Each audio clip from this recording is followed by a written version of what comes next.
kabar pemirsa? Kembali lagi bersama saya Faith dengan rekan saya Adila.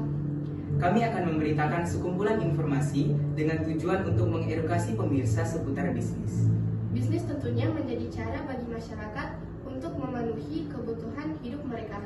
Namun tentu ada bisnis-bisnis gelap yang dijalani bagi sebagian besar orang dengan tujuan untuk mendapatkan pendapatan yang lebih, namun dengan cara yang salah tapi dengan cara yang mudah juga. Maka dari itu, mari kita simak narasumber yang akan diwawancara oleh reporter kami, Delage. Pertanyaan pertama, apa yang menyebabkan bisnis yang buruk atau tidak lancar? Bisnis yang buruk atau tidak lancar, manajemen yang kurang baik, permintaan pasar yang tidak terlalu tinggi, dan kurangnya inovasi di dalam hal bisnis. Yang kedua, di mana biasanya Anda menemukan bisnis yang buruk? Apakah bisnis tersebut merupakan bisnis online atau offline? Saya seringkali menemukan bisnis yang buruk itu kalau online ya, offline. Offline khususnya ketika dia mungkin punya sebuah tempat ruko, tapi mungkin tidak terlalu maju. Entah itu makanan, baju, pakaian, atau yang lain.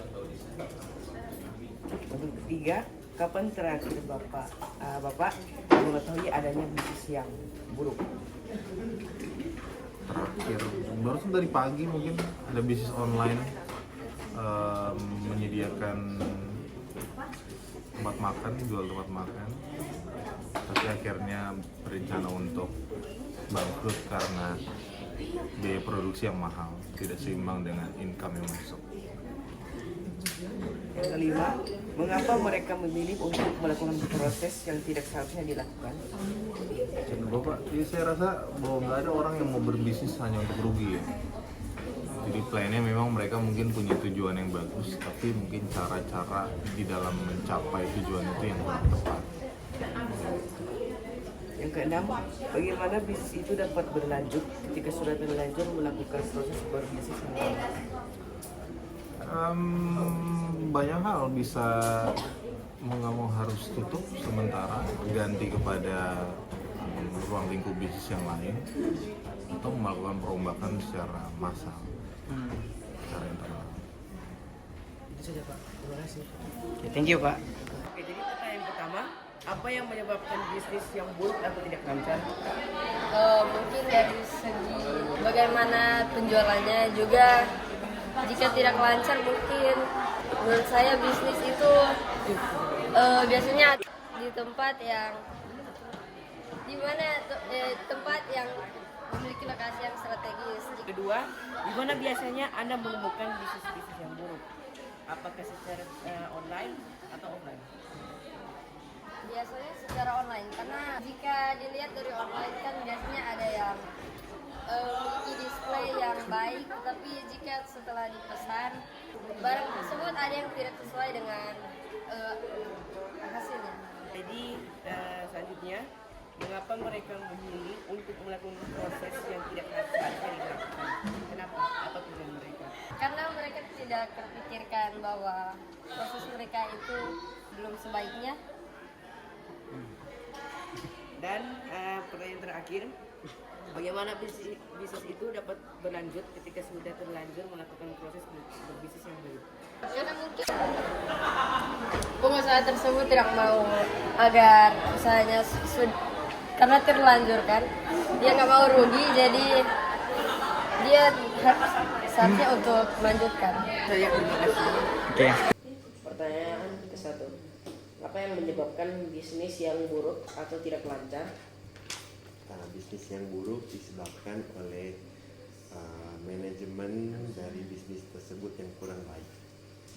Yang kedua, di mana biasanya Anda menemukan bisnis yang buruk?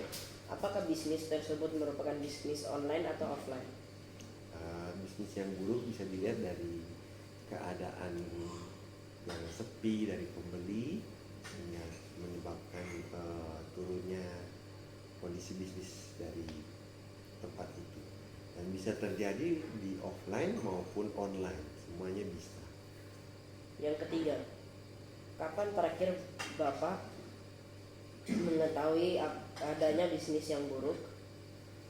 Ketika bisnis yang buruk adalah ketika pendapatan bisnis tersebut tidak bisa menutupi biaya operasional dari bisnis tersebut. Yang keempat, siapa yang biasanya terlibat dalam bisnis tersebut? Biasanya pemilik bisnis atau manajer dari bisnis tersebut. Mengapa mereka memilih untuk melakukan proses yang tidak seharusnya dilakukan? Terkadang dalam bisnis itu kita harus berani untuk mengambil resiko, walaupun akibat dari pengambilan keputusan itu bisa menyebabkan bisnisnya menjadi lebih buruk. Yang keenam, bagaimana bisnis itu dapat berlanjut ketika sudah terlanjur melakukan proses berbisnis yang buruk? Dengan melakukan perubahan manajemen dan strategi marketing yang lebih baik lagi agar bisnis tersebut bisa kembali mendapatkan pendapatan yang lebih baik ke depan. Oke, terima kasih sudah menjawab pertanyaan-pertanyaan tersebut dan mengambil waktu. Sama-sama. Kesimpulan yang dapat kami sampaikan dari jawaban-jawaban narasumber kami adalah bahwa suatu bisnis akan berjalan secara buruk ataupun baik tergantung kepada si pebisnisnya, apakah memiliki perlakuan yang baik terhadap pelanggannya ataupun terhadap cara manajemen terhadap bahan bisnisnya. Demikian berita terkini hari ini. Mari berbisnis dengan sehat.